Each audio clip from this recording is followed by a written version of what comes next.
प्रभु राम देव भगवान अल्लाह खुदा ईश आदि नाम एक ही शक्ति के हैं। वो कैसा है, कहां है, कैसे मिलता है, किसने देखा है? ये प्रश्नवाचक चिन्ह पूर्ण रूप से हटाने के लिए अवश्य सुनिए जगत गुरु तत्वदर्शी संत रामपाल जी महाराज के अमृत वचन, सर्व पवित्र धर्मों के पवित्र शास्त्रों के आधार पर।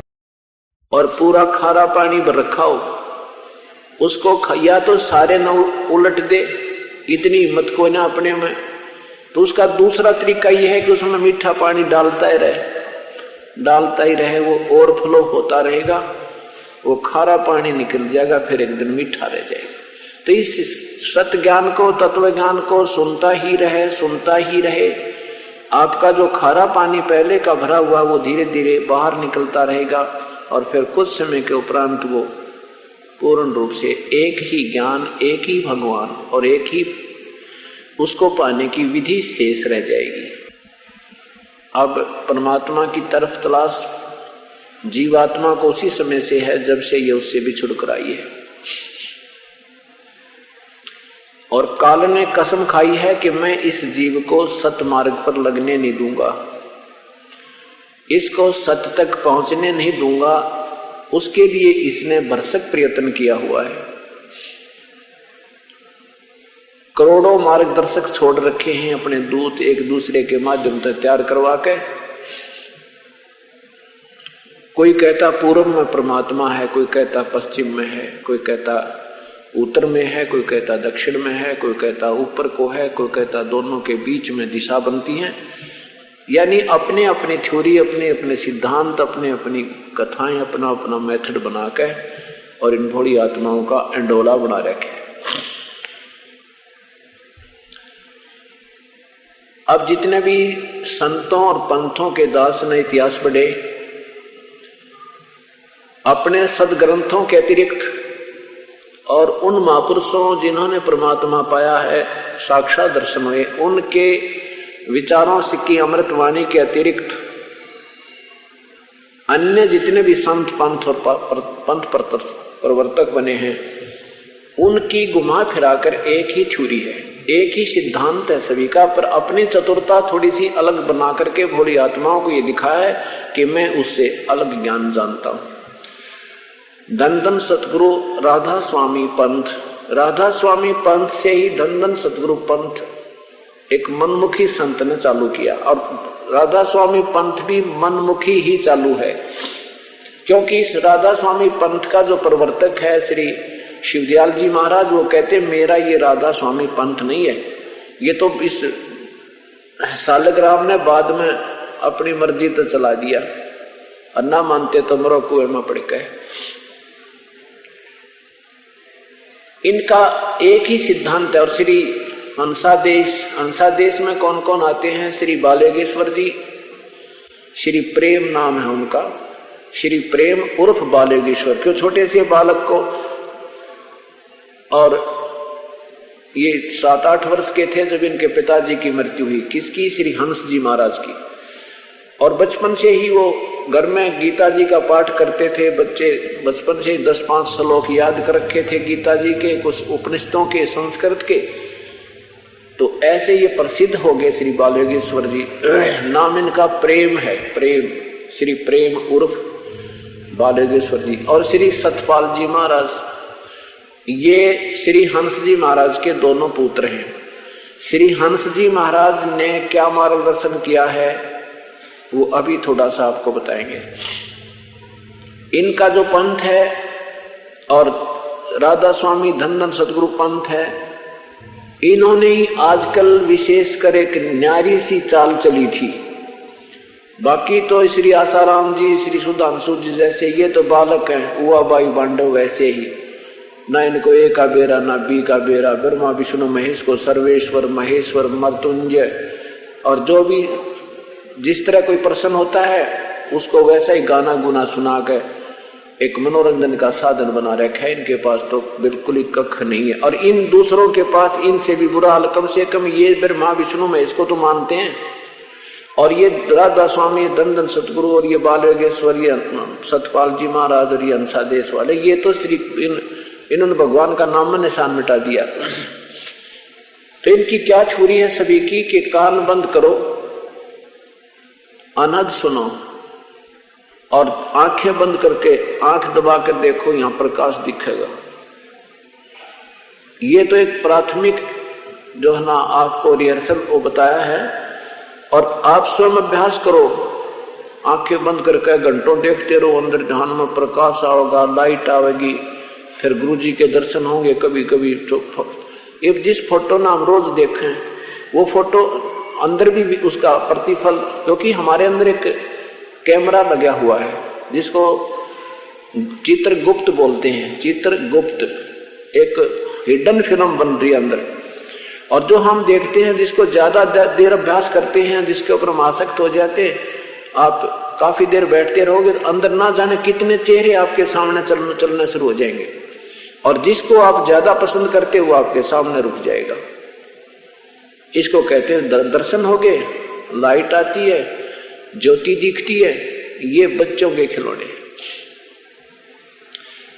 और ऐसे ही राधा स्वामी पंथ, धन सतगुरु पंथ, ये भी केवल इतना ही मानते हैं कि अनहद सुन लो, कान बंद करके आवाज सी आओगी घंटियों की, फिर अलग से आओगी, फिर अलग से आएंगी, और फिर बादल सा गरजेगा, फिर शंख बजेगा, और फिर ये स्वर्ग तक की जो हो रहे हैं, स्वर्ग में बाजा बज रहे हैं, ये सब इसमें ये टीवी है अपना, इसमें चैनल लगे हैं, वो चैनल रिसीव करते हैं और यहाँ अंदर खुड़के दुड़के होते रहते हैं। तो अब फिल्म हम टीवी में कोई आदमी देख लें, उसमें कुछ भी देख लें, उससे हमें कुछ भी प्राप्त नहीं होना। वो उससे वहां हम कोई किसी ने सेब संतरे रखे देख लें टीवी में, पेट नहीं भर सकता। वो तो यह सामने हो, हमें अब मिले खाने को तो पेट भरेगा। तो इसके अंदर ऐसा बताया। तो उनका मानना है कि इस प्रकार काफी समय अभ्यास करो, हठ योग करके सुबह शाम साधना करो, और इसमें जो भी शरीर में आपको दिखाई दे वो प्रकाश रोशनी आपके हृदय में दिखाई देगी। यही प्रभु के दर्शन है और मुक्ति है। अब परमात्मा के ये प्रथम तो ये दर्शन है ही नहीं, ये लाइट परमात्मा है नहीं, परमात्मा अलग है। उससे निकल रही लाइट का रिफ्लेक्शन आप लोग देखते हैं शरीर में, वो भगवान नहीं है। समाधि कैसे लगेगी, अंदर ये मन कैसे टिकेगा? जैसे हम बाहर देख रहे हैं, पहले ये मन जाता है, मान लीजिए आप मेले में जाते हो, बाजार में जाते हो, पहले कोई वस्तु देखते हो, वहां कोई चीज बेच रहा है, उस पे दृष्टि जाती है। फिर कोई दूसरा आवाज लगाता है, ले लो 5 के 8, 5 के 12, 5 के 12, फिर उधर ध्यान जाता है। फिर कोई तीसरा आवाज लगाता है तो वहां ध्यान जाता है।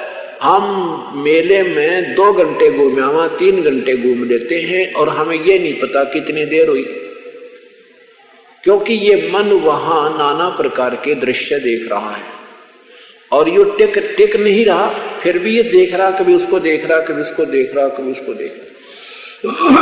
वो 2 घंटे का समय, 2-3 घंटे का समय ऐसे चला जाता। जैसे फिल्म देखते हैं, 3 घंटे का समय इतने जरा सी समय लगता है, वो होले हुए खत्म होगी वसीयत है, और 3 घंटे चले गए होते हैं।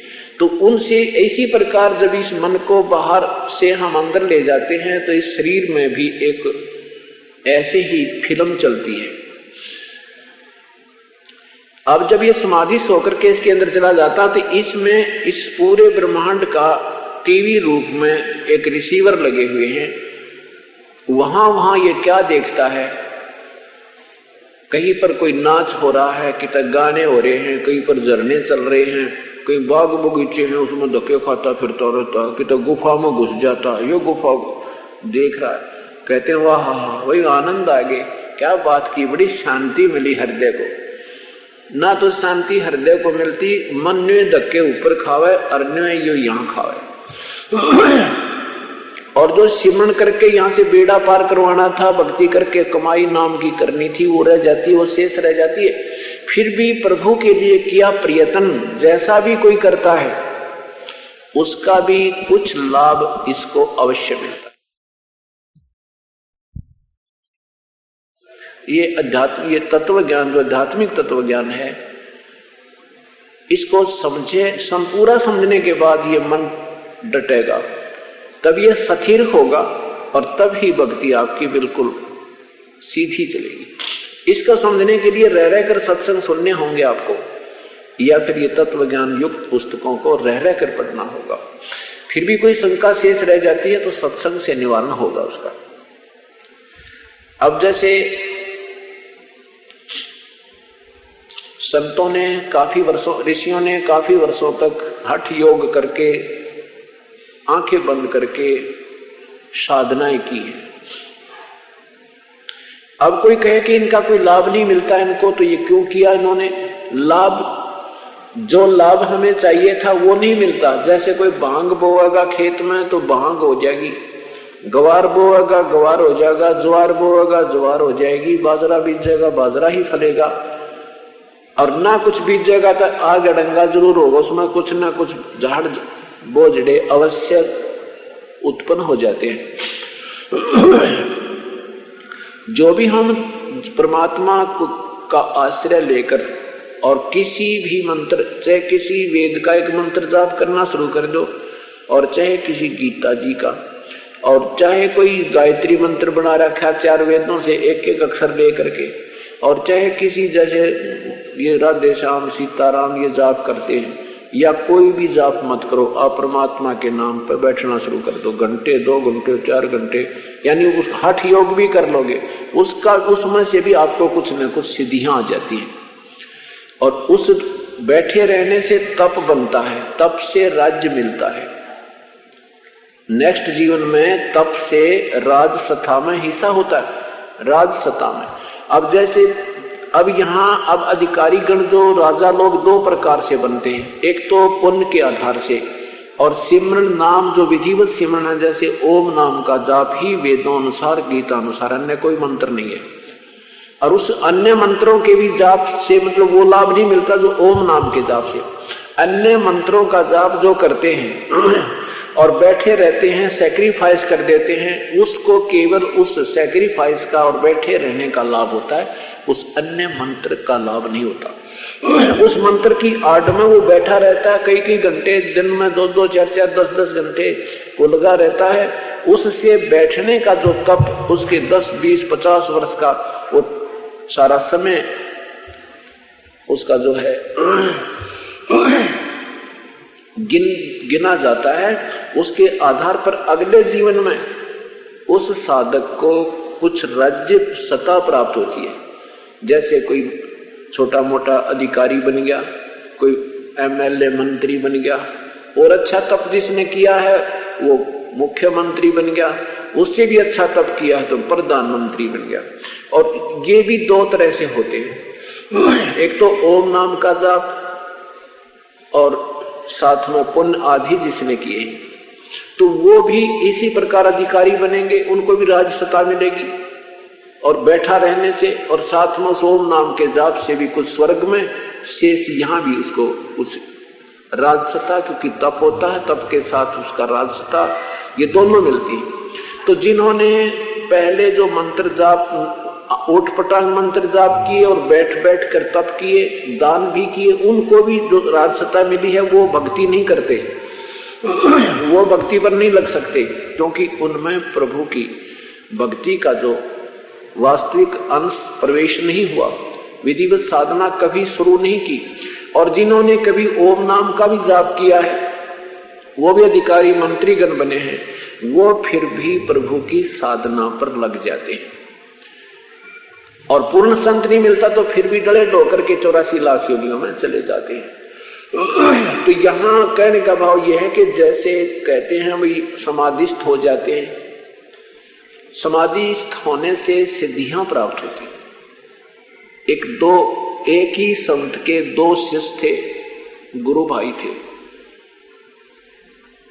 और वो नाथ परंपरा में थे।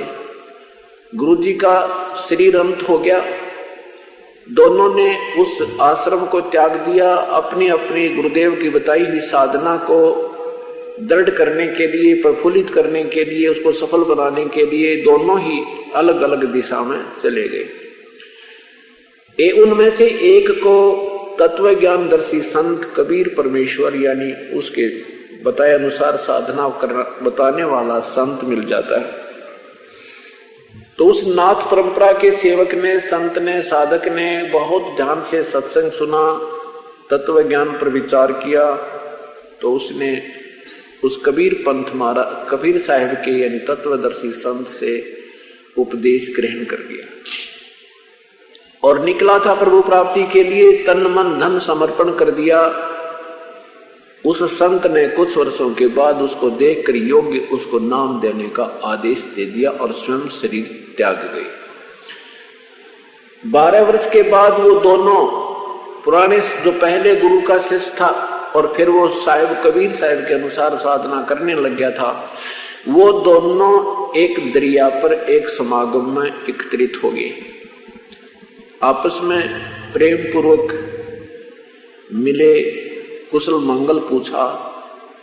तो जो नाथ परंपरा का साधना ही कर रहा था, जो सिद्धि साधना के लिए उसका उद्देश्य था, उसने उस साधक से, अपने गुरु भाई से जो कबीर पंथ से संबंधित हो गया था, उससे पूछा कि आपने 12 वर्ष में क्या उपलब्धि की। उस कबीर पंथी कबीर साहिब के अनुयायी ने कहा कि मैंने जो उपलब्धि कर ली वो शायद ही कोई कर सकेगा। तो उसने पूछा भी ऐसी कौन सी आपने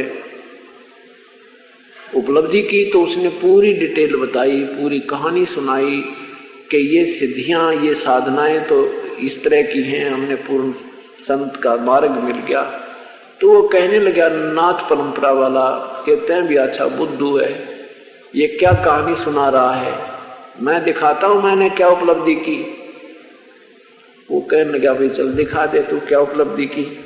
जिस दरिया के किनारे बैठे थे उस दरिया के ऊपर से वो नाथ परंपरा वाला सिद्ध, जिसने सिद्धि प्राप्त कर ली थी पानी के ऊपर चलने की, जैसे थल पर चलते, उस दरिया के ऊपर से ऐसे जा रहा है और ऐसे ही वापस उसके ऊपर चल के आ रहा है।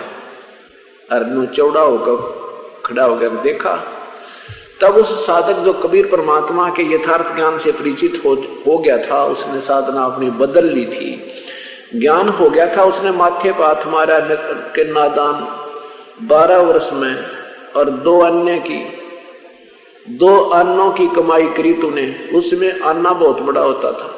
कहते हैं इस दरिया से पार एक अन्य में नौका वाला पल्ले पार ले जाता, एक अन्य में वापस ले आता। 12 वर्ष में तूने ये 2 अन्य की कमाई करी और फिर बनेगा गधा।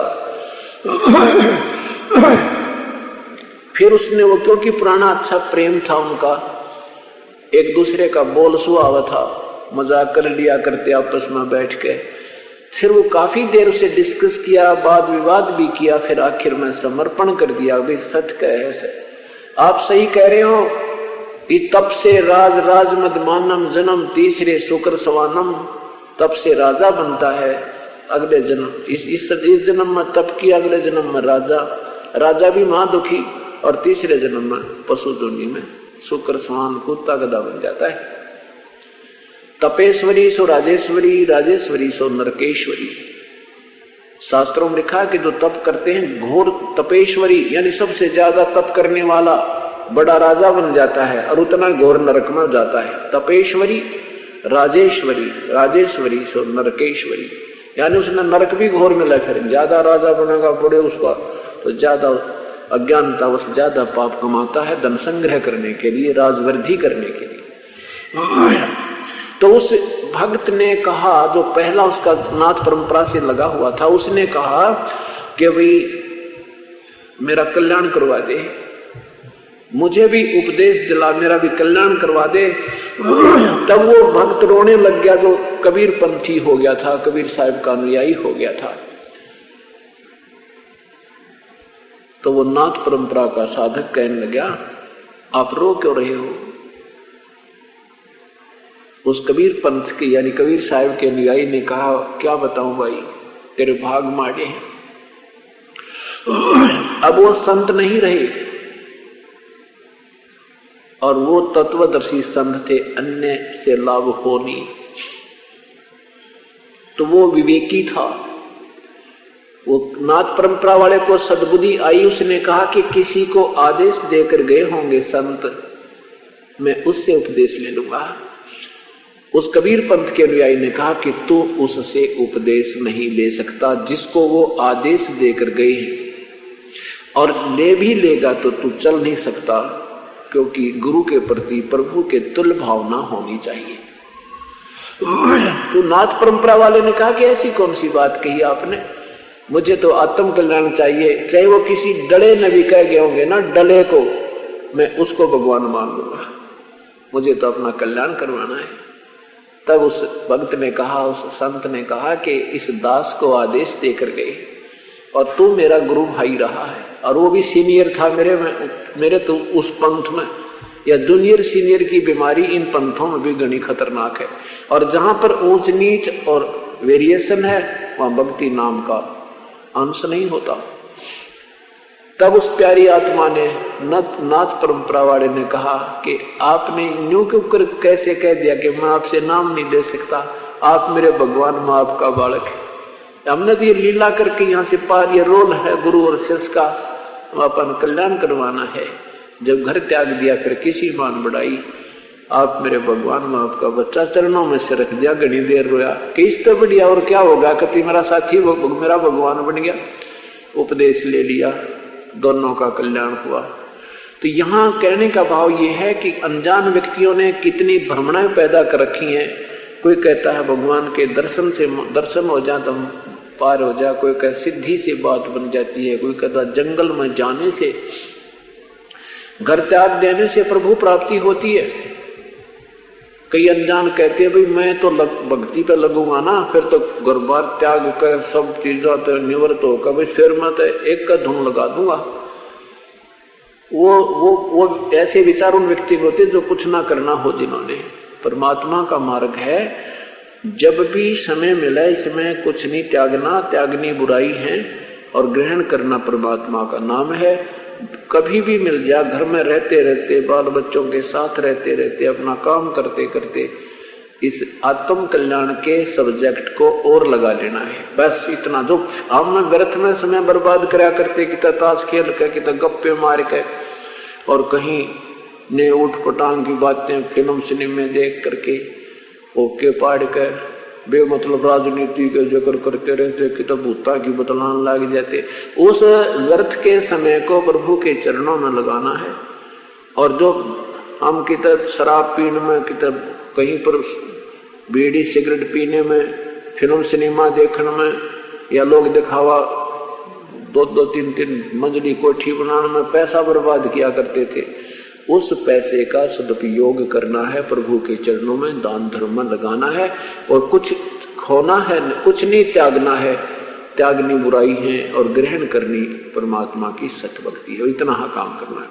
और ये काम आप चाहे तो घर त्याग कर लो और चाहे घर रहकर कर लो, लेकिन फिर भी जो घर त्याग कर जाने वालों से घर रहकर ज्यादा श्रेष्ठ भक्ति होती। घर रहकर का मतलब है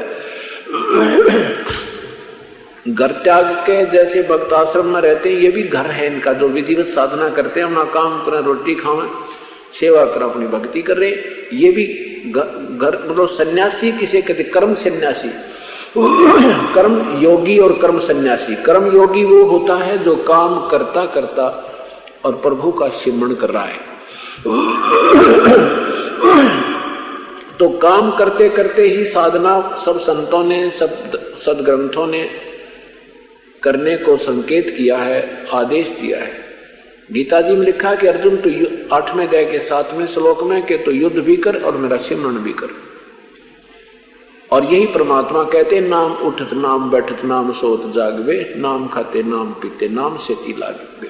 यजुर्वेद अध्याय नंबर 40 के मंत्र नंबर 15 में कहा कि ओम करतु समर, कलवे समर और करतुम समर।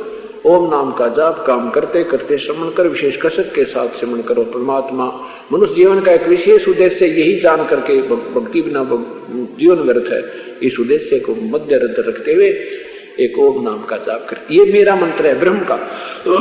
उस परमात्मा के लिए, उस पूर्ण परमात्मा कोई और है, वो गुप्त है, उसका मुझे ज्ञान नहीं है। यजुर्वेद अध्याय नंबर 40 के मंत्र नंबर 10 में कहा कि उसके बारे में किसी तत्वदर्शी संत की खोज कर फिर वो जैसे बताओ उस परमात्मा के विषय में, वो बताए वैसे कर, उनसे सुनो। कोई भगवान को साकार कहता है, कोई निराकार कहता है, इसका वास्तविक ज्ञान वो संत बताएगा, उनसे सुन। मैं नहीं जानता। वेदों को भी ब्रह्म बोल रहा है और पवित्र गीता जी को भी वो ब्रह्म ही बोल रहा है। इन अनाड़ी लोगों ने कर्म संन्यास किसे कहते हैं? कर्म संन्यास होता है जो काम छोड़ के, उस कर्म संन्यास से घर पे कर लो और कर्म संन्यास से बिल्कुल घर त्याग कर लो, ये दोनों ग्रंथ बताए। कर्म संन्यासी का अर्थ होता है कि जैसे घर पर बैठ गया 2.5 घंटे 4 घंटे हठ योग करके काम त्याग दिया। कहते हैं ये नहीं करना, काम त्यागना नहीं है। काम नहीं है तो कोई बात नहीं, आप काम से फारिग होगे, बैठ के भजन कर लो, कोई दिक्कत नहीं है। ये ऐसे नहीं कहा संत ने, लेकिन उससे अलग जो तुम हठ योग करके और साधना करते हो या घर त्याग जाते हो, जंगल में बैठ कर भजन करेंगे, तो कहते हैं किसी भी समय में कोई भी व्यक्ति प्राणी निष्क्रम नहीं रहता। अगर तू हठ योग करके बैठ गया, तेरा मन कर्म कर रहा है, तेरी ज्ञान इंद्रिया तेरे से काबू से बाहर है, तो अब कर्म इंद्रियों को काम में लगा कर रख और ज्ञान इंद्रियों को भजन में, ये ऐसी बात बनेगी।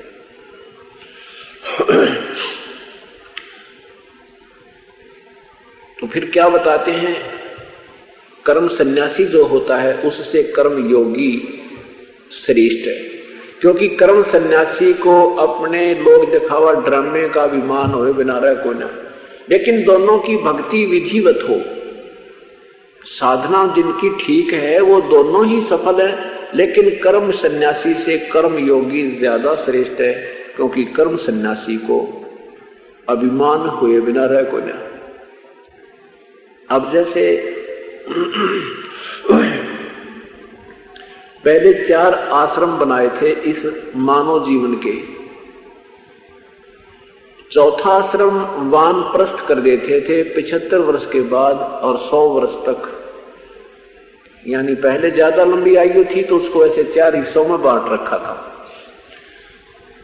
तो उसमें पिछले हिस्से में लास्ट के जो समय में 20-25 वर्ष जितना शेष जीवन होता था वो वानप्रस्थ हो जाते थे। वानप्रस्थ होकर भी वो कर्म सन्यासी होते थे, वो कर्म सन्यासी।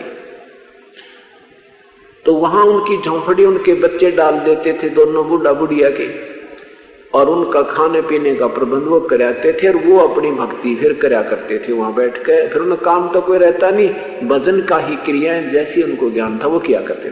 तो उनमें फिर आपस में ओढ़ लग जाया करती, ओहो भाई ये तो सारी रात भजन करे था, ओहो सारी रात बैठा रहा, उसने उसके 4 प्रशंसक हो जाते हैं, फिर वो फूल का डोडा बन जाता है, फिर उसका बीमार हो जाता है, 2-4 सिद्धियां आ जाती हैं, फिर एक दूसरे के ऊपर वो तीर छोड़ना शुरू कर देते हैं। किसी ने आशीर्वाद दे दे, किसी को बद्दुआ दे दे, किसी को सहारा दे दिया, किसी का विनाश कर दिया, अपनी उस पूंजी ने या तो वहीं झाड़ देते हैं और प्रभुता उनको बन जाती है। इस प्रकार वो विनाश को प्राप्त होती है। तो इसलिए कहा कि कर्म सन्यासी से कर्म योगी ही ज्यादा श्रेष्ठ होता है।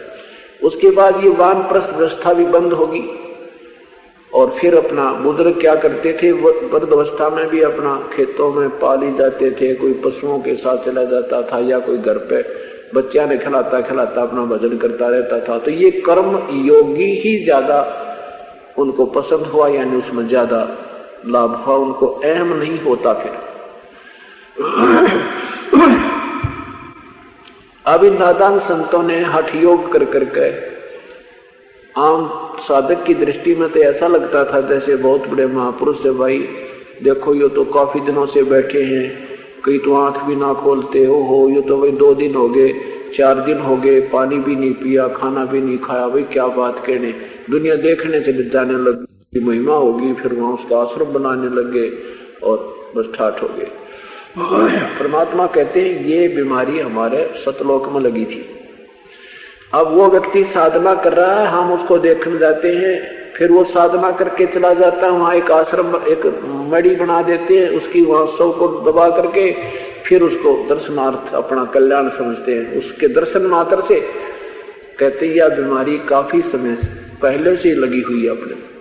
अब कोई लड्डू खा रहा है, जलेबी बना रहा है और खा रहा है, हम उसको देख रहे हैं, तो कहे की समझदारी हुई। या तो हमें कुछ मिले, हम ऐसी कोई क्रिया करें जिससे हमें भी लड्डू जलेबी मिले तो अच्छा लगे। वो बना रहा है, खा रहा है, हम देख रहे हैं, ये तो बालक देखा करें। तो ऐसे हम भक्तिहीन और ज्ञानहीन बन गए इन नादान संतों की मन गढ़ंत कहानी सुन सुनकर। एक भक्त ने बताया, कहा भाई जब ये दास सर्विस करता था, ऐसे जिक्र चलता था, बताता था, परंतु किसी की बुद्धि में नहीं आवत थी, अपनी अपनी थ्योरी बतावें। एक कहने लगा, मैं इधर गया था हरिद्वार से ऊपर को, और वहां बड़े जंगलों में साधु रहते हैं, वहां बताते एक संत कपड़े भी ना पहनता वो, और केड़े की एक बांध कर रखा है। जब ये दास सर्विस करता था, ऐसे जिक्र चलता था, बताता था, परंतु किसी की बुद्धि में नहीं आवत थी, अपनी अपनी थ्योरी बतावें। एक कहने लगा, मैं इधर गया था हरिद्वार से ऊपर को, और वहां बड़े जंगलों में साधु रहते हैं, वहां बताते एक संत कपड़े भी ना पहनता वो, और केड़े की एक लिया, और उसकी कमर दिखी थी, फिर नहीं दिखा, दर्शन हो जाते थे, बस भाई बेड़ा पार था। अब उन्हें कौन समझाओ, नादानों को इतना गहरे उस पर आश्रित हो गए। इसके विषय में आदरणीय गरीबदास साहब परमात्मा से परिचित होने के बाद क्या निर्णय देते हैं कि कभी परमात्मा का ज्ञान क्या है और नादानों की क्या थ्योरी, क्या सिद्धांत है। क्या बताते हैं कि केड़े की कोपीन है, कोपीन बोलते हैं, पर्दे पे एक लंगोट बांधते थे कपड़ा, उसके स्थान पर एक केड़े का पत्ता बांधे रहते हैं संत, और फूल फल पत्ते आहार करते हैं, मनुष्य के दर्शन भी नहीं करते, गांव के निकट भी नहीं जाते। लोग तो कहते हैं ये तो महान संत है, और परमात्मा के जो विधान के अनुसार ये तो जंगल के रोज हैं जो मनुष्यों से डर कर भागे। क्या बताते हैं, केले की कोपीन है जो फूल पान फल खाही, वो जंगल के रोज हैं जो मनुष्यों बिद के जाएं। कहते हैं कि केले की कोपीन है जो फूल पान फल खाही, नरक का मुख नहीं देखते जो बस्ती निकट ना जाए। वो जंगल के रोज हैं जो मनुष्यों बिद के जाही, ये निस्दिन फिरे उजाड़ में नो भगवान पावे नाई। उजाड़ बोलते हैं जंगल में, ये दिन रात जंगल में धक्के खाते हैं, ऐसे परमात्मा नहीं मिलता। वो परमात्मा पाने का तरीका कुछ और है। क्या कहते हैं, या कुछ क्या करते हैं, एक ऊंचे से स्थान को सिलेक्ट करते हैं ये साधक, उस पर बैठ जाते हैं, धुआं लगाते हैं, त्रिशूल गाइड लेते हैं और दूर से दिखाई देते हैं कि देख भाई साधु वो तप रहा है। आम दर्शक के वो एक आकर्षण के केंद्र बन जाते हैं, वहां घूम फिर कर व्यक्ति उनके पास जाते हैं, वह साधु तप रहा है, वो दूर ज्यादा आंखें बंद कर लेता है और फिर वहां चढ़ा अपना जो है ना भेंट पूजा चढ़ाने लग जाते हैं और दुनिया वहां एकत्रित हो जाती है। परमात्मा कहते हैं डंब करें डूंगर चले, डूंगर कहते हैं ऊंचे सथल पर, डंब माने पाखंड करते हैं। ये डंब करे डूंगर चढ़े, अंतर झीनी झूल और जग जाने बंदगी करेंगे सो बोला सूल बबूल। दुनिया ने सोचा भक्ति करे तब कांटे हो रहे हैं अगत में। अब वो पहले तो ड्रामा कर रहा हुआ, ऐसे लोग दिखावा करता है, उनको तो कुछ मिलना है कोई ना, और ऐसे कोई जंगल में जाकर के तप भी करता है तो कहते दुनिया ने सोचा ये साधना करता है, ये तो डले ढो रहा है और अपने आने वाले जीवन में कांटे हो रहा है। क्या होगा, तब से राज मदमानम। अब जो आज जैसे जिसके संस्कार हैं वो ही मिलेंगे, चाहे बुरा किया तो बुरा भोगना पड़ेगा, अच्छा किया तो उसको अच्छा फल मिलेगा। अच्छे में उनको राज मिल जाएगा, राज बन करके ये इतनी कुमत को मा जाएगा कि कई हजार जन्मों तक उसने भोगे भी पूरे नहीं पटते। ये राजा को इतना पाप लग जाता है। कौन से राजा को, जो परमात्मा को पुनः नहीं स्वीकार करता, प्रभु से डरने वाला नहीं होता, परमात्मा की भक्ति नहीं करता। और ऐसे भी राजाओं का प्रमाण मिला है जिन्होंने अपनी प्रजा को बच्चों की तरह पाला है, उन राजाओं को दोष नहीं लगता, क्योंकि वो निर्दोष को सजा नहीं देते। उनका स्वार्थ अपना धन एकत्रित करना या दुनिया को लूटना नहीं होता, तो वो भक्ति करते हुए इस राज्य के से होने वाले पाप से भी बच सकते हैं।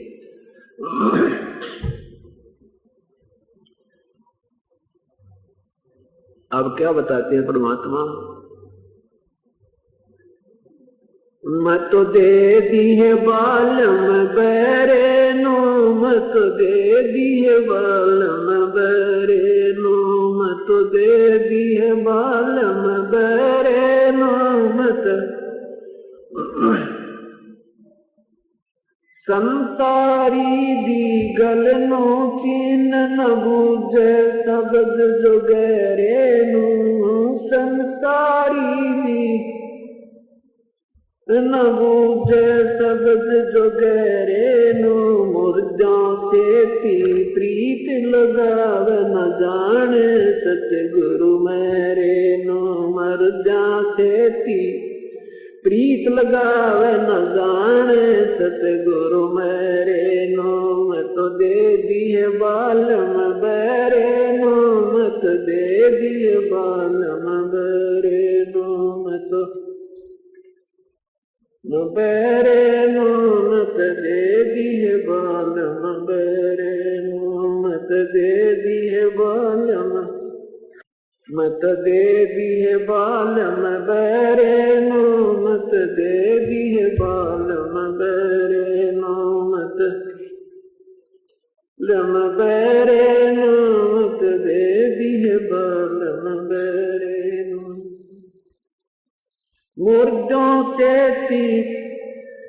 ऊंची थलियां खेती बोव न जान, भूल रहे नज डरे नो, ऊंची थलियां खेती बोव ये भूल गए निज डरे नो, ये संसार समझदा नहीं कहंदा श्याम दोपहरे नो, ये संसार समझदा नहीं कहंदा श्याम दोपहरे नो, मत दे दिए बालम बेरे नो, मत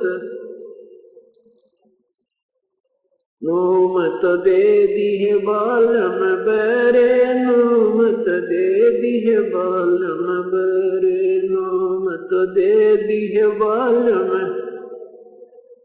मत दे दिए बालम बेरे नो। श्वेत गुमट सिर छत्र विराज, देखत ना उस चेहरे नो, श्वेत छत्र सिर मुकुट विराज, देखत ना उस चेहरे नो, गरीब दास ये वक्त जात है रोगे इस पैरे नो, गरीब दास ये वक्त जात है रोगे इस पैरे नो, मत दे दिए बालम नो, मत दे दिए बालम बेरे नो, मत दे दिए बालम। श्वेत छत्र सिर मुकुट विराज, देखत ना उस चेहरे नो, श्वेत छत्र सिर मुकुट विराज, देखत ना उस चेहरे नो, गरीब दास ये वक्त जात है रोगे इस पैरे नो, गरीब दास ये वक्त जात है रोगे इस पैरे नो, मत दे दिए बालम, दे दिए बालम बेरे नो। सत्साई क्या बताते हैं आदरणीय गरीबदास साहिब जी कि ये मन जो है आत्मा के साथ काल में जोड़ दिया, और आत्मा अपनी कमजोरी के कारण इस ज्योति निरंजन काल के पराधीन होगी। ये इसका पति बन गया, मालिक बन गया, नकली। और ये मन एक इस आत्मा के साथ इस काल में अपना एलिमेंट छोड़ दिया। ये स्वयं ही मन रूप में आत्मा के संग रहता है और आत्मा कहती है, हे भगवान, मैं तो इस मन के साथ जोड़ दी और ये मन जो है परमात्मा के तत्व ज्ञान को स्वीकार नहीं करता है, संसारी व्यक्तियों की बातों को ज्यादा महत्व देता है। जैसे हम कितने प्रमाण के साथ ये दास आपको सत्संग सुनाता है, कितने भक्तों को हुए हुए यहाँ सुख आपके सामने प्रमाण मिलते हैं, और उसके बावजूद भी आप घर में जाते हो, कोई पड़ोसन आ जाती है, आपसे पूछती है कि आज दवा दसी आ गई, आपने खीर कौन बनाई?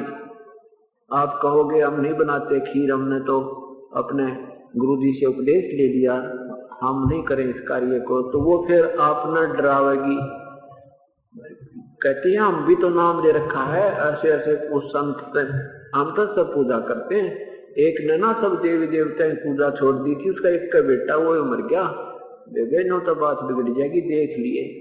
अब वो बेचारी घबरा जावे सचमुच, क्योंकि वो तो अकेली नाम लेकर जा रही है। सुई इंजेक्शन लगाने वाली 20 आने शाम तक, ये उल्टी कहानी सुनाने वाले 20 मिलेंगे उसमें, और विशेषकर मिलेंगे, क्योंकि काल भी जगह एक दूसरे से प्रेरित करवा के।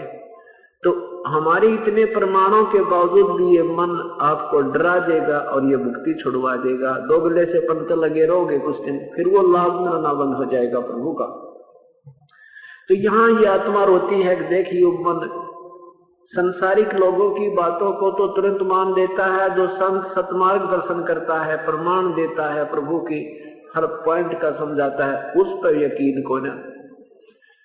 संसारी दी गल को चिन्ह न जाने सतगुरु मेरे नो, मुर्दा से थी प्रीत लगावे।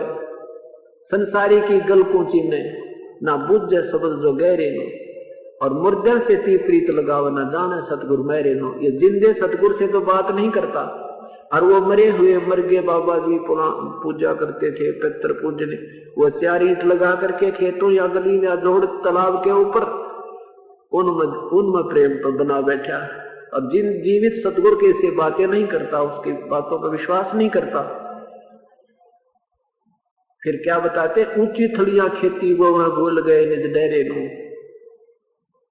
पहले पुरुष समय में सिंचाई वर्षा से ही होती थी, या फिर वर्षा के कारण के तालाबों में तृप्त जल हो जाता था, शेष समय में उसी से होती थी, वो भी थोड़ा बहुत स्थान पर। जो ऊंचे स्थलों पर खेती की जाती थी, तो वहां वर्षा एक बार हो भी गई तो वह खेती नहीं होती थी, क्योंकि ऊंचे स्थलों का पानी नीचे वाली जमीन पर, समतल जमीन पर आकर के रुक जाता था, और वो फिर काफी देर तक उसमें नमी रहती थी। और उस डहर बोलते हैं उसको, डहर बहुत उपजाऊ जमीन और झील वाली जमीन को कहते हैं।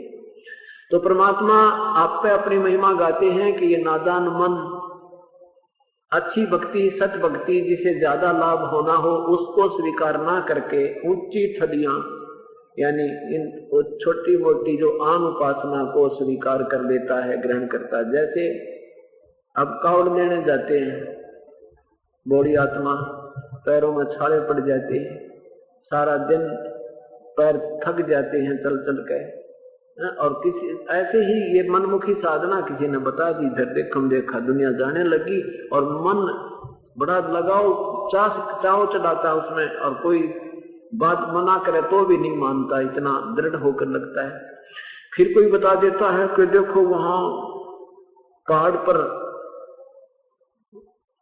जैसे वैष्णो देवी की माता कोई यात्रा करने गया, हम तक गए नहीं, पर बताते हैं कि कम से कम 30-40 किलोमीटर तो पैदल चलना पड़ता है, और नो पहाड़ों को ऊपर कर नो बूंद बांध कर, और वहां बड़ी खुशी से जाता है। ये अमरनाथ के ऊपर जाते हैं, जहां जाते समय भी आदमी की घी बन जाए, ऐसे कहते इतने ऊंचे पहाड़ों पर नो चढ़ना पड़ता, और नो 1000 फुट खाई भी याद करे तो भी जल कांपा है। कहते वहां पहुंच जाता है, वहां देखने के लिए ह्यूमन। और कोई कह दे क्रोथे आश्रम में चलो रोहतक से, यहां ना आने दे, 36 बातें और लोगों के द्वारा ना जाने क्योंकि अफवाह फलवादी हैं। और वो ताकि उसका उद्देश्य ये है कि वहां वो पहुंचना था अपने भगवान के सच्चे मार्ग में, इनको पता ना लग जाए वास्तविक ज्ञान का। ये काल का बहुत तगड़ा जाल है, ये नहीं समझ सकता हम प्राणी ब्रह्मा विष्णु महेश चक्रमा भी तक यो कहानी क्या हो रही है इनको नहीं पता। अरे इनके साधक करिए उपदेश सकिए क्या जाने बेचारे इस काल की जाल को। ये तो वो परम पिता आता है और फिर हमारे जैसे दास को सद्बुद्धि देता है और फिर अपने बच्चों को स्वयं ही वो समझाता है और काल को अंदर से हटा देता है। जब हम इससे जुड़ जाते हैं फिर काल निकल जाता है, तब ये बात समझ में आने लगती है, नहीं तो सारी बात उठ पटांग लगती है इस परमात्मा वाली। तो क्या बताते हैं कि उनको तो स्वीकार कर लेता है, ऊंची थड़ियां खेती बो जहां दाना हो नहीं उस वहां पर तो मेहनत कर रहा है ऊंचे खेतों पर, और जो अपना डेर है जहां पर बहुत बढ़िया थोड़े ही मेहनत से और ज्यादा फल होना था उसको भूल चुका है। अर्थात इनान उपासना में ब्रह्म परब्रह्म ब्रह्मा विष्णु महेश ये भूत पितर देवी देवता मंडी मसाणी ये ऊंची थड़ी बताई। ये ऊंची थड़ी अर्थात कम उपजाऊ, बिल्कुल नाम मात्र उपजाऊ है। और भूल रहे निज डहरे नो, उस निज डहर यानी पूर्ण परमात्मा कबीर परमेश्वर को अपने भगवान को भूल चुके हो। और ये संसार समझदा नहीं कहंदा श्याम दोपहरे नो, कितना कमाल कर रखा है। गीता जी के 11वें अध्याय के 32वें श्लोक में ये गीता ज्ञानदाता भगवान खुद कहता मैं काल हूं अर्जुन सबको खाने के लिए आया हूं। और भाई अर्जुन 11वें अध्याय के 21वें श्लोक में कहता है प्रभु आप तो देवताओं को भी खा रहे हो, आप ऋषियों को भी खा रहे हो, आप सिद्धों को भी खा रहे हो और आप ही से याचना कर रहे हैं आपने मंगल की अपने जीवन रक्षा की, आप तो इनको भी खा रहे हैं। आप कुछ आपके कुछ जाड़ों में दाड़ों में लटक रहे हैं हे भगवान। तो क्या कहता अर्जुन मैं तो सबको खाने के लिए आया हूं, तू ना लड़ेगा तो भी खाऊंगा इनको तो मैंने मार ही डालना है। और हम उसको भी भगवान मानते, उसको भगवान करके पूज रहे हैं। वो खुद कहता मेरी भक्ति अच्छी नहीं है, वो परमात्मा कोई और है। अगर तूने परम शांति चाहिए तो वहां जाइए उस तत्वदर्शी संत के द्वारा उस परम पिता की शरण में जा, फिर तेरी कभी जन्म मृत्यु और ये युद्ध करने के संकट नहीं आएंगे। मेरी शरण में रहना है तो युद्ध भी करना होगा और भक्ति भी करनी होगी, या तो परेशानी पर परेशानी तुझे आती ही रहेगी। स्पष्ट किया है फिर भी न कृष्ण जैसा भगवान ने। श्री कृष्ण जी को तो आप ज्ञान नहीं मैं बोल क्या रहा हूं, गीता श्री कृष्ण जी ने बोला ही नहीं। अभी तक ये विद्वान पुरुष एक अक्षर ज्ञान के ज्ञाता ही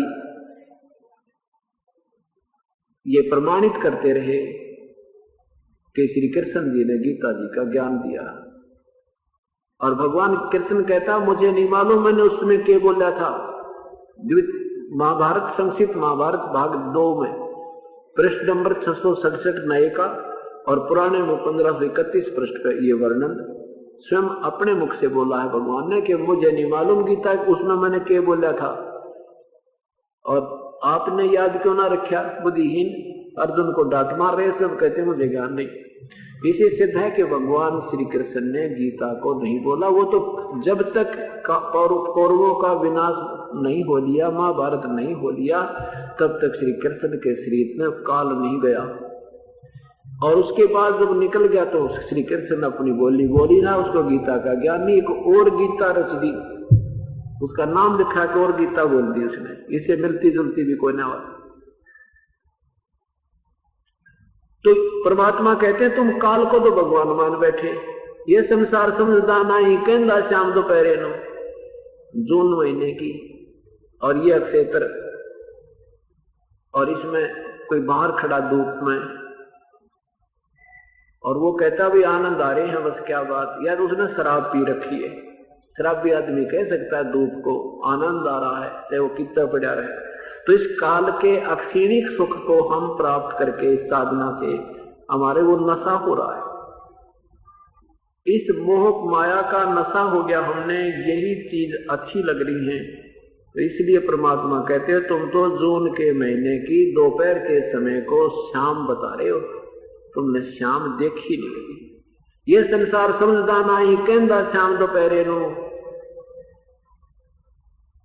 गरीबदास ये वक्त ये संसार समझदा नहीं कहंदा श्याम दोपहरे नो, और सफेद छतर सिर मुकुट विराजे। जिस परमात्मा के सिर पर सफेद छत्र है और सुंदर उसके ऊपर सफेद मुकुट रखा, और कबीर परमात्मा के शरीर पर सतलोक में साकार परमात्मा है। गरीबदास ये वक्त जाकर रोओगे इस पैरे नो। क्या बताते हैं कि हमने यहाँ कितना सुख मान रखा, जैसे किसी की एक टांग कट गई और उसने देख लिया कि एक की एक टांग भी कटी है और साथ में एक हाथ भी कटा है, तो वो अपने को इतनी राहत मानता है कि ये भगवान, इससे तो मैं अच्छा, इस बेचारे के एक हाथ भी कटा है, एक टांग भी कटी है। और कोई पैरों से पैरालिसिस है तो वो न सोचे किसी का दोनों हाथ भी कटे हैं, वो न सोचे भगवान चोखा मेरे तो पैरों में दिक्कत है, इस बेचारे के हाथ ही गए। तो हम इस तुलनात्मक दृष्टिकोण से अपने को सुखी मान रहे हैं, या सुख नहीं है।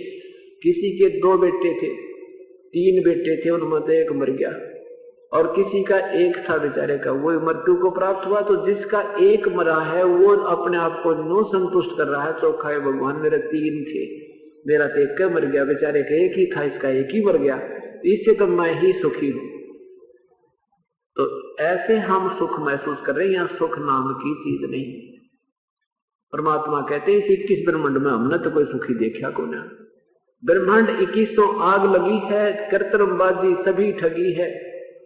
इन 21 ब्रह्मांड में तो आग लग रही है जो काल के लोग है। इनमें यह बनावटी जितने भी जीव हैं ये सब ठग रखे हैं, इनको धोखा देकर काल में यहां बैठा रखा। अब जैसे रिश्तेदार मिलता है कोर्ट में, और क्या हाल है, कुशल मंगल पूछते हैं, हाथ पे हाथ मिलाते हैं, और क्या बस मौज हो रही है, मौज हो रही है। कोर्ट में और मौज का कौन सा मेल? कोर्ट में तो महा दुखी प्राणी जाता है, या तो किसी के द्वारा छपा रखा होगा, या खुद किसी ने दुख दे रहा हो गया, तो वो व्यक्ति कोर्ट में जाता है। और वहां भी क्या कहते हैं, बस मौज हो रही है, ठाठ है, दया है, खूब मौज है। परमात्मा कहते हैं हाथ मिलावा, इतने ये शब्द कह रहा है ना, ये शब्द कहने को मौज है। हाथ पे हाथ हटाना, और जब मैं चिंतित हो जाता हूँ, वकील पता नहीं आया कि नहीं आया, आवाज लगने वाली है, फिर गवाह पता नहीं आया कि नहीं आया, ये भगवान गवाही पता ना कैसे देगा, और घिग्गी बंदी रहे, अन्यों का मौज हो रही है। मेडिकल में रिश्तेदार किसी बीमार को मिलने जाते हैं, और वो वहां बैठे गार्डियन उसके सहयोगियों से मिलते हैं, और क्या हाल है, बस मौज हो रही है, बालक का तकलीफ गणी से, बाकी मौज से, बता बाकी के मौज रहेगी, एक ही बच्चा और वो बीमार हो रहा है, घिग्गी बंद रही है, फिर और ठीक ठाक मौज है। ये परमात्मा, तो यहाँ परमात्मा कहते हैं मेडिकल में मौज का मेल कौन सा? तो हम इस अभ्यस्त हो गए मौज को, हमने मौज देखी नहीं है, हमने वो सुख अभी मिला नहीं है, हमने वो चाखा नहीं है, अमृत जिसको सुख कह सकते हैं। ये संसार समझदा नहीं कहंदा श्याम दोपहरे, इस काल के लोग ने ये सुख मान रहे हैं। परमात्मा कहते हैं गरीबदास ये समय जावे है, रोओगे इस पैरे। ये मनुष्य जीवन जो हाथ से छूट गया और सतभक्ति करी नहीं, अब नखरे करते रहे, तो फिर रोया करोगे इस समय को। रात्रि के समय कुत्ते देखे ऊपर नामों कर रोते, उनको याद आती है, आत्मा तो वही है, वो आवाज करती है, वैसे बोल नहीं सकती, उसको याद आता है वो सुख कहाँ गया, और फिर ऊपर न होकर करो वो, तो वो आत्मा रो रही है। फिर परमात्मा कहते हैं अच्छे दिन पाछे गए, अच्छे दिन पाछे गए, गुरु से किया ना हेत, अब पछतावा के करे भाई, चिड़िया चुगगी खेत। अब पछताए के बने समय रहते तो हम मानते नहीं, ये सत्कर मानना पुण्यात्मा, ये जीव के बस का नहीं है कि वो भक्ति कर ले, ये तो परमात्मा मेर बख्शते हैं। काल आपको दुखी करता है, आपके ऊपर कष्ट आपके कर्म के देता है, फिर आप उस कर्म संकट के निवारण के लिए प्रभु तलाश में जाना ही पड़ता है, मजबूरी हो जाती है। और जिन पुण्यात्माओं को यहाँ आने का शुभ अवसर मिल गया, उनके लिए वो दुख भी वरदान सिद्ध हो गया, आपके लिए वो एक वरदान बन गया। वो दुख ना होता तो आप कभी नहीं मानते, नए वकील बने रहते, और ये 2 दिन की कहानी कथा सुनी सुनाई, अपनी दंत कथा सुन करके आप अपना जीवन पूरा फिर मर जाते, फिर कोई नहीं पूछता, बहुत दुख हो जाता। तो यहाँ परमात्मा कहते हैं गरीबदास ये वक्त जाता है, रोगे इस पैरे नो, इस समय को याद किया करोगे और बहुत दुख पाओगे। परमात्मा के केवल दर्शन मात्र से लाभ नहीं होता, मुक्ति नहीं होती। लाभ तो संत के दर्शन होने से होते हैं, लेकिन मुक्ति जो होगी वो जैसे परमात्मा ने हमें मार्गदर्शन किया है उसका अनुसरण करने से। अब क्या कहते हैं, भाई भगवान के एक बार दर्शन करा दो, बस दर्शन करा दो, बस दर्शन हो गए तो मुक्ति हो जाए। परमात्मा के दर्शन से नहीं, भगवान के मंत्र से मुक्ति होती है, भगवान की विधि विधान से यहां से छुटकारा होगा। मुक्ति मीन ऋण मुक्त होकर हम कैद से छूट जावा, उसको मुक्ति कहते हैं। अब जैसे राजा का मंत्री के दर्शन भी कर ले वहां, और कैद में जो के तो है, राजा भी घूम कर चला जाए तो वो क्या करेगा, वो उस राजा के दर्शन से हमारी कैद नहीं छूट जाएगी। राजा ने जो विधान बनाया था उसके अनुसार चलेंगे और उसको प्रसन्न करेंगे तो राजा प्रसन्न होकर के हमें कैद मुक्त करेगा, वो अपने विधि विधान से करेगा। तो जैसे हम यहाँ काल के जाल में फंसे हैं, तो यहाँ भगवान आए थे, कबीर परमात्मा आए थे, पूर्ण ब्रह्म, हमने उनके बहुत दर्शन किए थे, 64 राक्षस हो गए थे, उनके संग भी रहे थे, लेकिन उन्होंने जैसे बताया था उसका अनुसरण हम नहीं कर पाए, इसलिए हम मुक्त नहीं हो पाए। जैसे मोटा उदाहरण देते हैं कि भगवान श्री शिव जी और पार्वती ये दोनों पति पत्नी हैं, और भगवान शिव के दर्शन करने वाले भी ये कहते हैं कि एक बार भगवान शिव जी दर्शन दे दे, मौज हो जा, मुक्त हो जाओ। परमात्मा के दर्शन से नहीं, परमात्मा के मंत्र से मुक्ति होती है। पार्वती और भगवान शिव और माता पार्वती, इनसे ज्यादा दर्शन पत्नी से अधिक पति के दर्शन कोई नहीं कर सकता। और उस पत्नी की भी मुक्ति इस भगवान के दर्शन से नहीं हुई, जैसा भगवान ने उसको मार्गदर्शन किया, उसका जाप करने से पार्वती का छुटकारा हुआ। जितना हो सकता है, जितना इनके पास पावर है, क्योंकि हर एक प्रभु की शक्ति होती है, उनकी शक्ति की सीमा होती है, और जितनी वो शक्ति उस भगवान में होती है, जितनी वो राहत दे सकता है उतनी दे सकता है। उससे भी राहत प्राप्त करने के लिए उसी तरीके की आवश्यकता है जैसे पूर्ण परमात्मा से राहत प्राप्त करनी होती है। जैसे कबीर साहब कहते हैं, जो जाकी सरना बसे ताको ताकी लाज, जल सो ही मछली चढ़ जाए वो बह जाते गजराज। जो जाकी सरना बसे ताको ताकी लाज।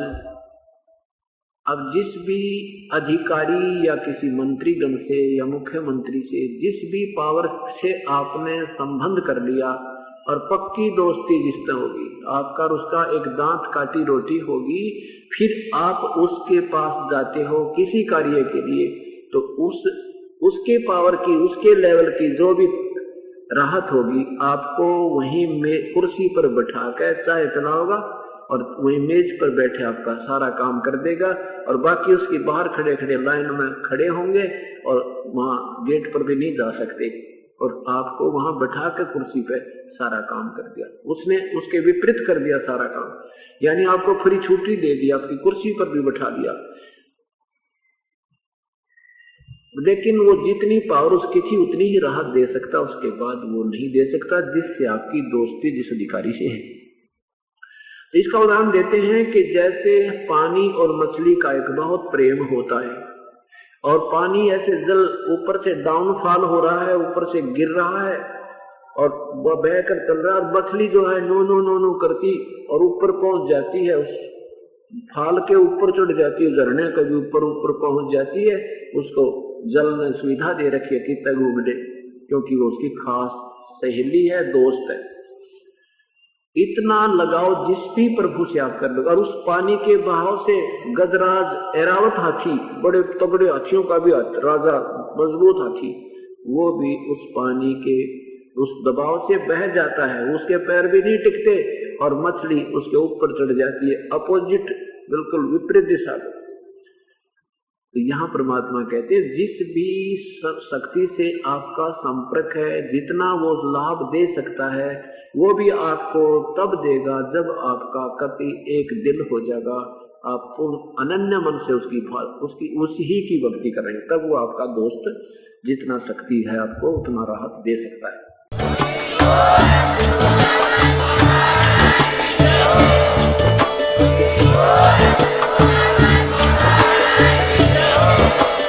आप सुन रहे थे जगत गुरु तत्वदर्शी संत रामपाल जी महाराज जी के मंगल प्रवचन। अधिक जानकारी के लिए विजिट कीजिए हमारी वेबसाइट www.jagatgururampalji.org।